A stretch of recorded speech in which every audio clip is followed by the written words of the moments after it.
I am doing this video now because if I don't get it done, I won't have it in on time. So I apologize for my wet head. I just came out of the shower. But so the assignment is to make a video explaining why I want to be a teacher. And of course, I don't necessarily want to be a teacher in the traditional sense of the word. But I'm in the Multidisciplinary Studies program. My degree program is in Applied Disability Services. And I'll give you a little background on why I chose that degree program. I really love studying psychology.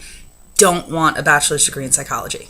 Mostly because it's a useless degree. You know, the kind of jobs I can get with a BS in psychology are like the jobs I can get with GED. And I want to make sure that the time and money that I'm spending on my college education is going to afford me a degree program that has value, has standalone value. I love sociology and social work.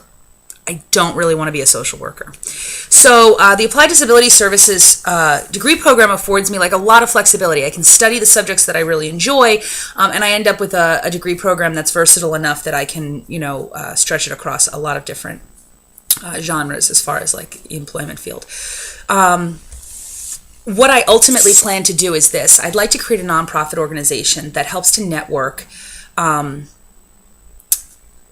dual diagnosis, mentally ill, chemically addicted individuals with existing community supports, that helps to create new community supports to respond to existing need.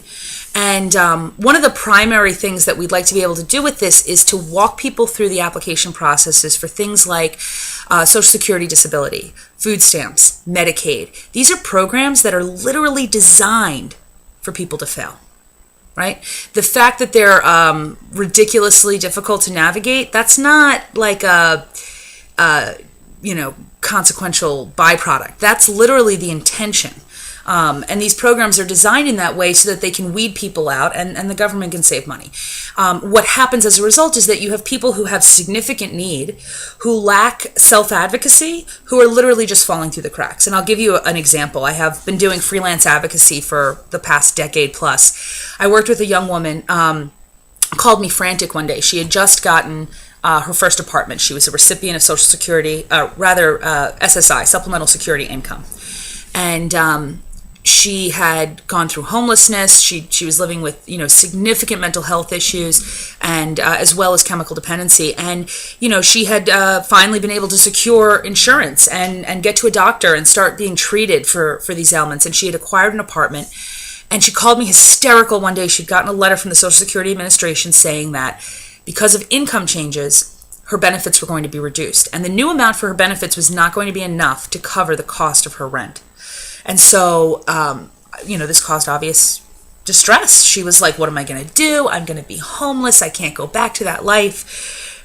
And I said to her, when did you start working? Because I didn't know that you'd gotten a job. I didn't think that you were working. And she said, I'm not. I said, so what is this income increase that they're talking about? She said, I have no idea. And I said to her, well, honey, if that's the case, then it looks like somebody made a mistake. And so what we have to do is we have to go down to the Social Security building. We need to tell them that they're wrong. And this was a concept that had not even occurred to her, that she even had the option to question the authority of this government agency. And of course, we went down and everything's in computers and algorithms and all of that. And somewhere along the line, somebody had forgotten to carry the 1 or move the decimal point. And as a result, they had changed her benefit amount. And we were able to correct it, very quickly. But left to her own devices, this individual would not have had the resources, the knowledge, or the self-advocacy necessary to be able to negotiate that, and she would have likely ended up back in a homeless shelter. That's the kind of thing that we want to be able to do. We want to be able to do a transfer of skills and help people get the benefits that are available to them, that they're entitled to, that they might otherwise not be able to experience because they're coming out of an institution, they're coming out of jail, they're coming out of rehab, or whatever the case is, and then they open up a food stamp application and it reads like stereo instructions. And that's done on purpose.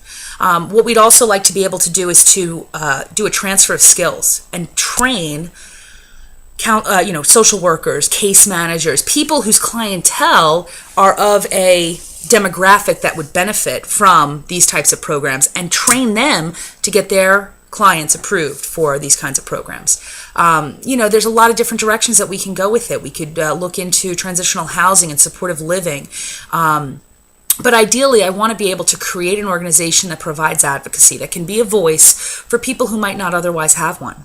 How do I get a job? How do I keep that job? How do I manage my medication? How do I find a doctor? How do I do my taxes? These are real life problems that people with these types of disabilities are not able to negotiate on their own. We want to be able to not only advocate on their behalf and to be able to walk them through these processes, but to be able to instill in them some independent living skills that they can carry with them through life so that they can live responsible, productive, drug-free lives with their mental health issues, effectively treated. And so that's why I'm in this program, and that's what I hope to ultimately do. I hope you've enjoyed it, and I will look forward to seeing you in class on Tuesday. Yay!